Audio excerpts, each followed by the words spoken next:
includes plotting points. Okay, so on that same note, the graph, the picture there, we call some points special names. So they're kind of easy to indicate, easy to find, indicative of the shape. So some of them we call intercepts. The intercepts are where they hit those axes right here, the special x-axis and y-axis. So just as you probably guessed, the x-axis hit is called the x-intercept. The y-axis hit is called the y-intercept. So since it hits the y-axis, it would never move left or right, which means it always has an x value of 0. The y value will be different depending on the function, but the x value would always be 0. The x-intercept on the x-axis, since it is always on the x-axis, never up and down, has a y value of 0. The x can be anything, but it always has a y of 0. If it goes directly through the origin, like this right here, you'll find that it ends up with an equation something like this, y equals mx. And we'll talk about that m, don't worry about it too much. And then we're also going to look at two special cases. They're pretty rare, but they do kind of funny things, so that's why we talk about them. So if you have, a lot of people say straight lines, well, they're always straight lines, but if you have the special perfect vertical line going up and down, so it's not about straight, but it's up and down, where there's no leaning to it at all, then it has this vertical line pattern where you have an equation that looks like this. It's x equals some number a. It's always x equals. The special horizontal line, not just straight, they're always straight, but special going straight across without any leaning to it up or down, has the equation y equals some number. So don't worry about the a and b, but think that the vertical line always has an x, the horizontal always has the y, which is a little bit reverse alphabetical.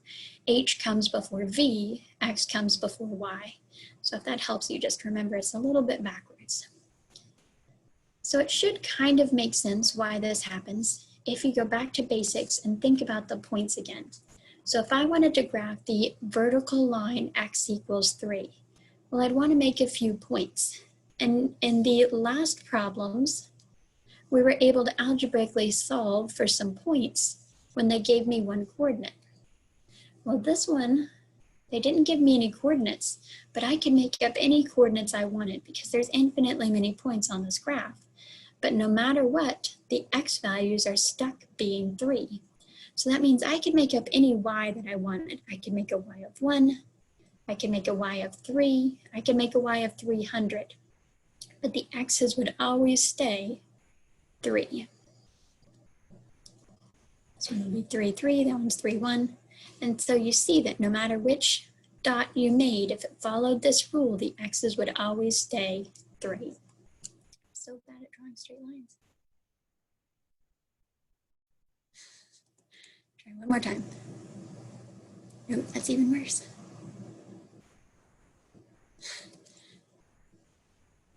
All right, I can fast forward through the video as I try to draw straight lines.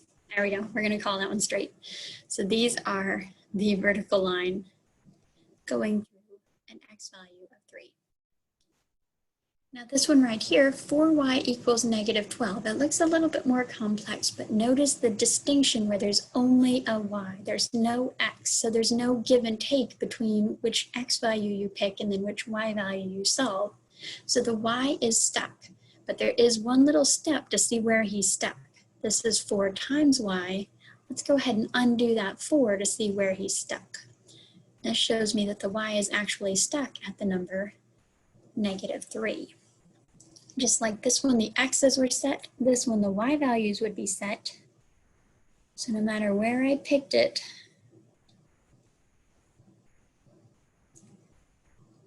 I would always have a y of negative 3. This one would be 0, negative 3. This one would be negative 3, negative 3. This one would be 10, negative 3. But they would always have a y value of negative 3. See if I can do it. It's so hard. Okay, that one's not too bad. So this one would be the line y equals negative 3.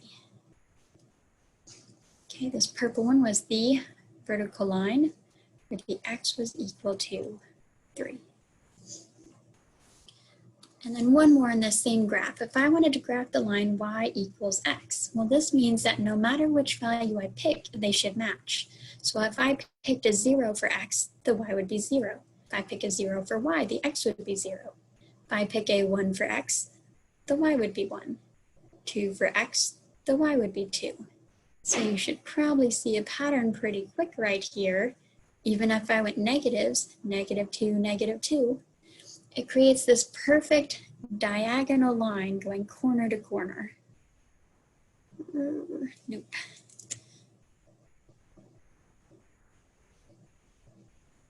Okay, there's not too bad. So this is the line y equals x. So this one's also kind of a special line. You see it every once in a while where it's this perfect diagonal line. They match exactly.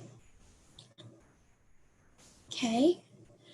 So these are relatively rare. They're kind of special cases. Most of the time, our equations look more like these two guys over here, where we have an x and a y, and then also another number. So this one had only an x, this one had only a y, this one had only the two letters, but no separate number. So now let's try these guys here, the more normal ones. So the next step up from what they just showed us, right here, they gave us one of the values, we found the other, and then we plotted them. We take it one step farther to finding our own points, just like I was doing here, just making up some random numbers. We're gonna do that. They told us that this might work out nicely if we found the intercepts. So there's infinitely points on this graph. I could find any of them, but if they give me that hint, it's usually best to follow it.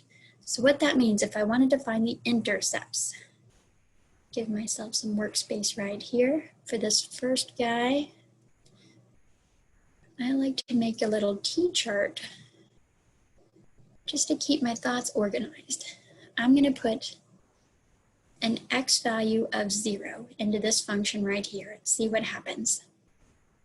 So that's gonna go 3 times 0 plus 7y equals 21. Well, anything times 0 is 0, so that leaves me with 7y equals 21. Well, when I divide by 7, that would give me a y of 3. So the x value of 0 gave me a y value of 3. I could have picked any number. I picked 0 because they told me about the intercepts. This right here, 0, -3, is the y intercept, okay?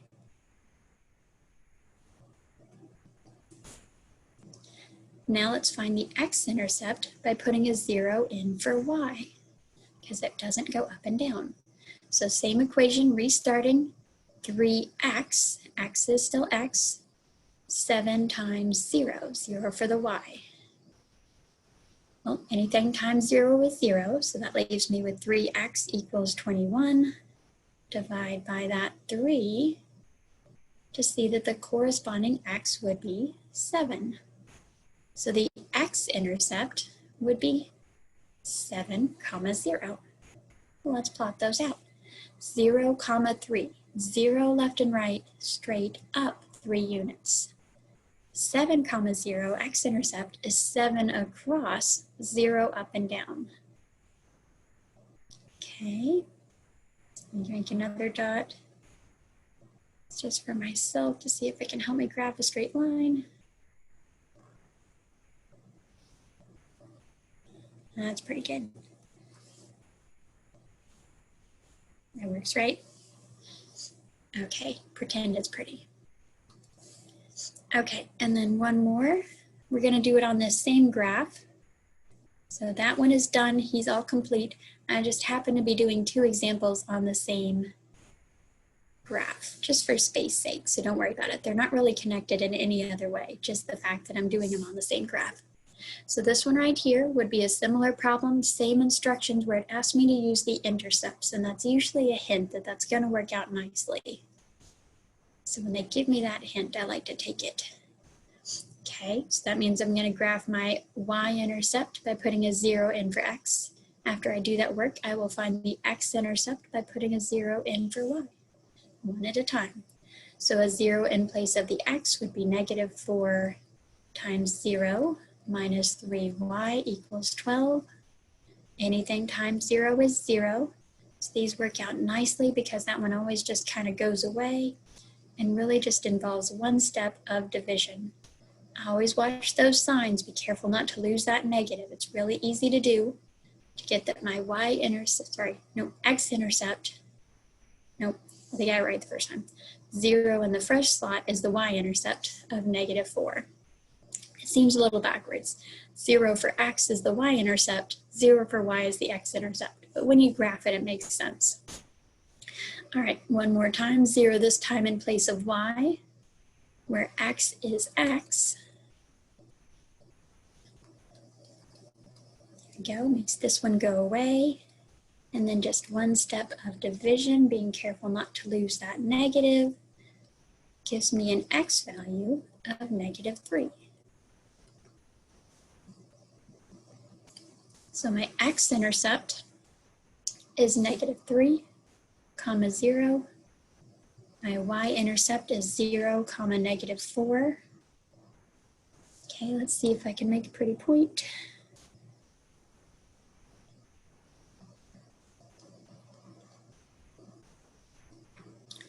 Don't worry too much about these other dots. I'm just trying to make a straight line as best I can.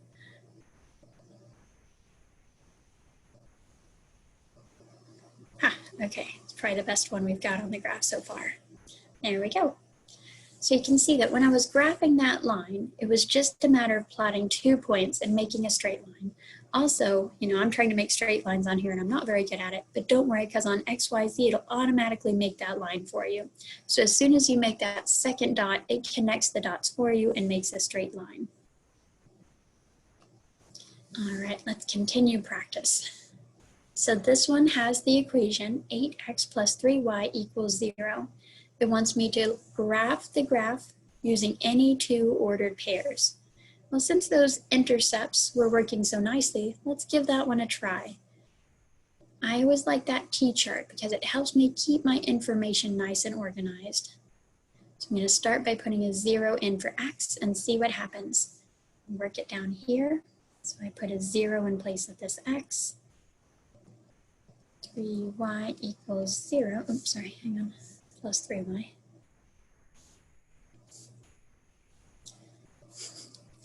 I'm going to get there. Okay. 8 times 0, putting a 0 in for X plus 3y equals 0. There we go. Okay.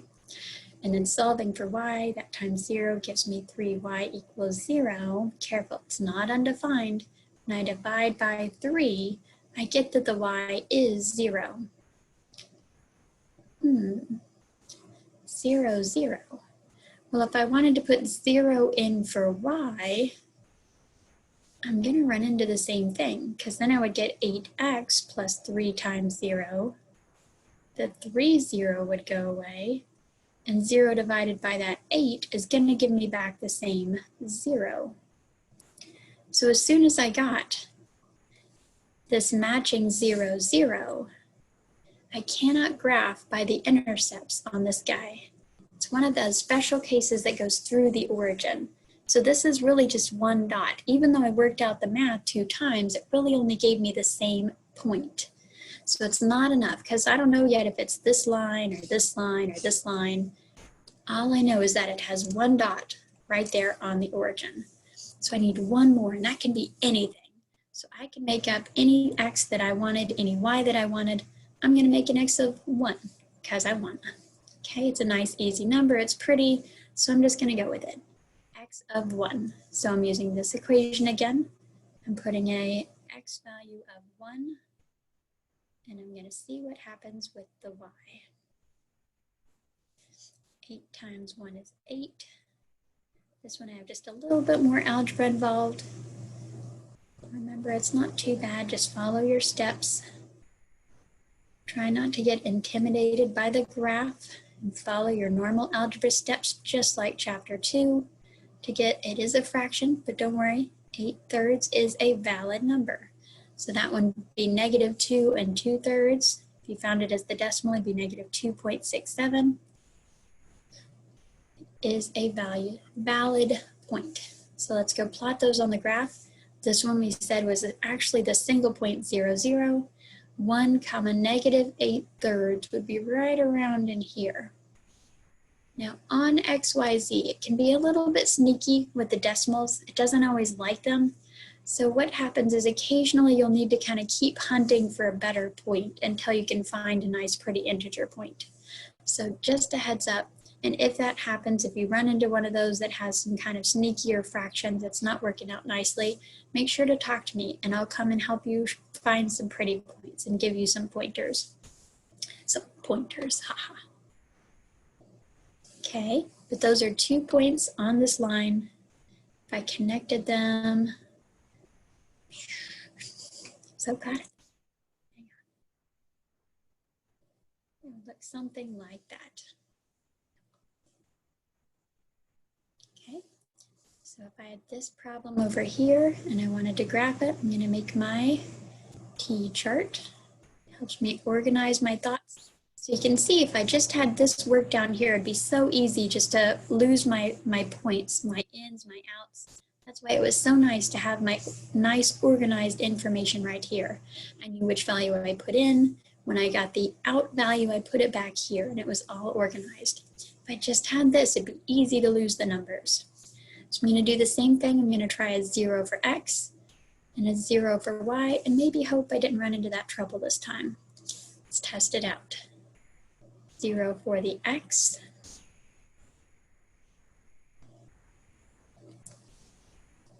Would give me 3 times 0 is 0. It's not going to be a 0 this time. We're doing good. This time I would get a fraction that will reduce. Be sure to use your calculator if that gives you trouble. Of positive 2/5.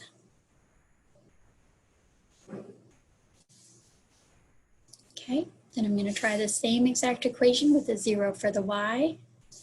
This time I'm leaving X as X and putting a 0 for the Y.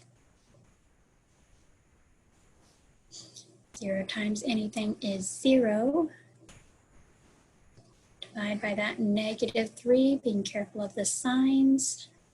And that would give me an X of positive 4/3. So even though they're fractions, they are valid points on the graph.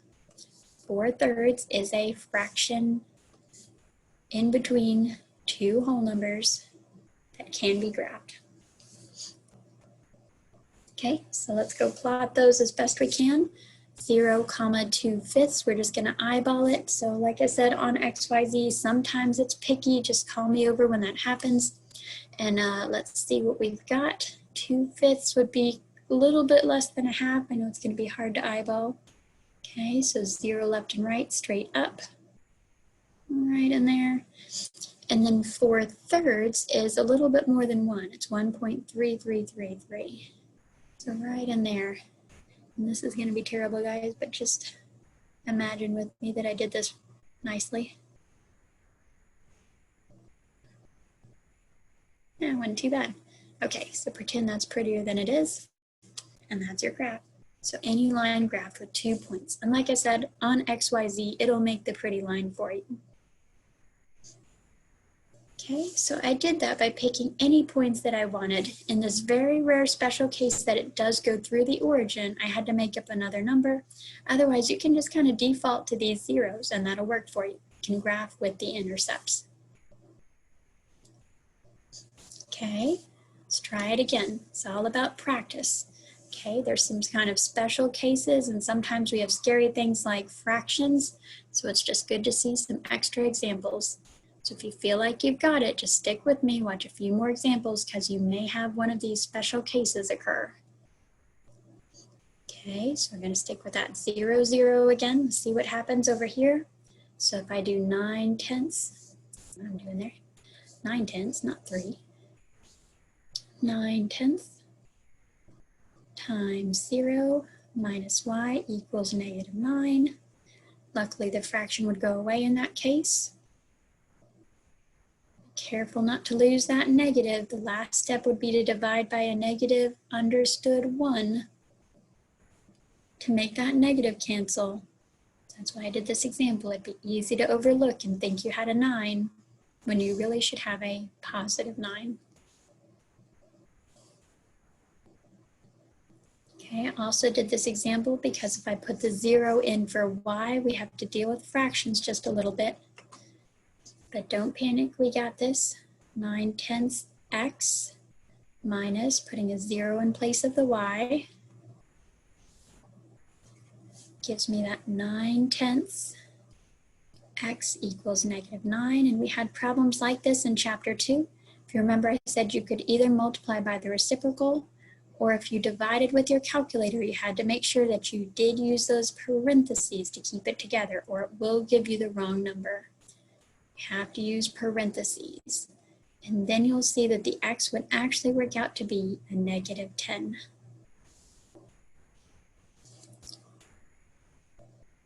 Okay, so let's plot those out. 0, 9, 0 left and right, 9 up, and then -10, 0. I might be able to get this one. Let's see if I can do it. Haha. Here we go. Okay, this one right here is 7 plus 2x. So let's do another t-chart. The zeros for the intercepts and see what happens. So if I put a 0 in place of the x, I would get 7 plus 2 times 0. 2 times 0 is of course 0, which means the y would just be a 7. If I put a 0 in place of the y, takes just a little bit of algebra. Remember to move the 7 over first. Don't get ahead of yourself. Start dividing. And then when I divide by 2, I do get the fraction, but that's okay. It's going to work out. It's just the fraction, -7/2, -3.5.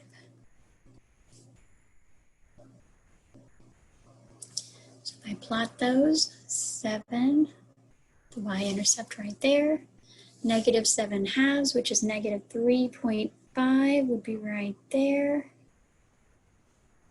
So see if I can connect those dots. That's pretty good. There we go. We'll go with that.